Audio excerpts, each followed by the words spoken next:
भगवान की बातें इस YouTube चैनल पर आपका स्वागत है। चल रही श्रृंखला भगवान शंकराचार्य जी, उनकी जीवन कथा, उनकी जीवनी, उनकी लाइफ स्टोरी। तो आइए जानते हैं क्या होता है जब भगवान शंकराचार्य जी ऐसे गांव में पहुंचते हैं जहां 2000 ब्राह्मण रहते हैं और एक ब्राह्मण उनमें से सर्वश्रेष्ठ, सर्वसंपन्न प्रभाकर जिनका नाम, उनके पास सब कुछ, वेल्थ, परिवार, गौए, सब कुछ, बस जिंदगी में एक कमी कि उनका एक ही एक बेटा, एक ही एक पुत्र, और वो ना कुछ बोलता था, ना कुछ खाता था, ना किसी चीज में इंटरेस्ट लेता था, ना ही कोई बात मानता था, कुछ भी नहीं, बस ज्यों का त्यों जहां बैठ जाता था वहीं बैठ जाता था और अपने ख्यालों में गुम रहता था, किसी की सुनता नहीं था, किसी से कुछ कहता नहीं था। पिता के लिए बहुत बड़ा कष्ट, और वो ढूंढ रहे थे, इंतजार कर रहे थे किसी महापुरुष का जिससे वो इसका हल निकाल पाए। हालांकि स्वयं बहुत उच्च कोटि के ब्राह्मण, सारे हवन यज्ञ उन्होंने करके देखे, सब अनुष्ठान करके देखे, पर कोई लाभ ना हुआ। अंततः भगवान शंकराचार्य अपने शिष्यों के साथ उस गांव में आए, वो फल फ्रूट लेकर भगवान के पास पहुंचे। तो जानते हैं आगे क्या हुआ। पहले स्तुति, शंकरम शंकराचार्यम केशवम बादरायणम सूत्र भाष्य कृतौ वंदे भगवंतो पुनः पुनः ईश्वरो गुरार्मेति मूर्ति भेद विभागिने व्योमवत व्याप्त ध्याय दक्षिणामूर्ताय नमः। गुरुर्ब्रह्मा गुरुर्विष्णु गुरुर्देव महेश्वरा गुरुर साक्षात परब्रह्म तस्मै श्री गुरुवे नमः, तस्मै श्री गुरुवे नमः। तो अपने पुत्र को साथ लेकर प्रभाकर ब्राह्मण भगवान शंकराचार्य जी के पास पहुंचे और पास पहुंच के पुत्र को उन्होंने कहा कि इनके आगे माथा टेको, इनको सर झुकाओ। और पुत्र जैसा था ऐसा था, वो ना सुने ना कुछ ध्यान दे, बस जहां बैठा वहीं का वहीं बैठ गया। वो उसको जबरदस्ती माथा टिकवाने की कोशिश करे, पर पुत्र ने मना कर दिया। वो तो था ही वैसा, यही तो समस्या थी कि वो बात मानता नहीं था, वो कुछ सुनता नहीं था। और पिता प्रभाकर को बहुत बुरा लगा कि इतने बड़े महापुरुष आए हैं और ये उनके आगे माथा भी टेकने को तैयार नहीं है, सर झुकाने को भी तैयार नहीं है। और भगवान शंकराचार्य ने उसकी पुत्र की तरफ देखा और बहुत दया भाव से देखा, उसका हाथ अपने हाथ में लिया और जहां वो जाके बैठ गया था, जम गया था एकदम, उसको वहां से हाथ से अपने उठाकर खड़ा किया।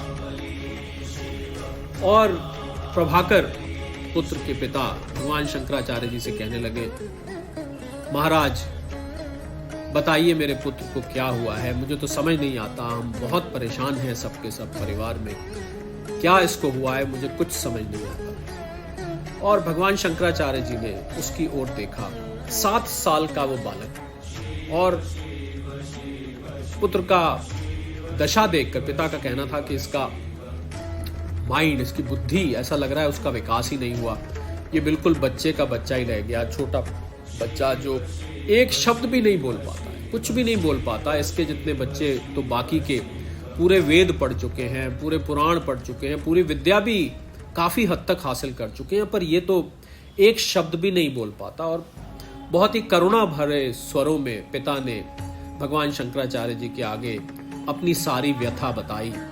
और इधर भगवान शंकराचार्य जी उसकी तरफ देख रहे हैं कि वो इतना बालक ऐसा क्यों है।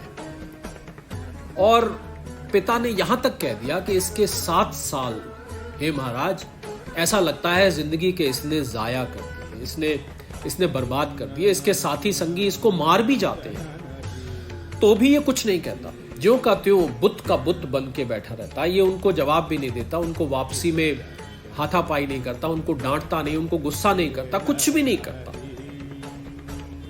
और खाने की बात करिए तो कभी खाता है, दे दो तो खा लेता है, नहीं दे तो मांगता भी नहीं है, वैसे ही बैठा रहता है, खाता ही कुछ नहीं है। और इसको कुछ भी कहें, किसी की बात भी नहीं मानता है। इसको हम बहुत कुछ कहते रहते हैं, पर ये ऐसे लगता है जैसे कि एक कान से सुन के दूसरे कान से निकाल देता है। और मैं एक पिता होने के नाते इसको बहुत प्रेम करता हूँ, पर मुझे समझ नहीं आता मैं क्या करूं, क्योंकि मुझे इसको सजा देने का, इसको मारने का भी मन नहीं करता, क्योंकि ये तो बुत की तरह बन जाता है। मुझे ये पता ही नहीं कि ये जानबूझ के ऐसा कर रहा है या ये ऐसा है ही, तो इसलिए मुझे इसको मारने पीटने का, इसको सजा देने का एक पिता के नाते वो भी मन नहीं करता।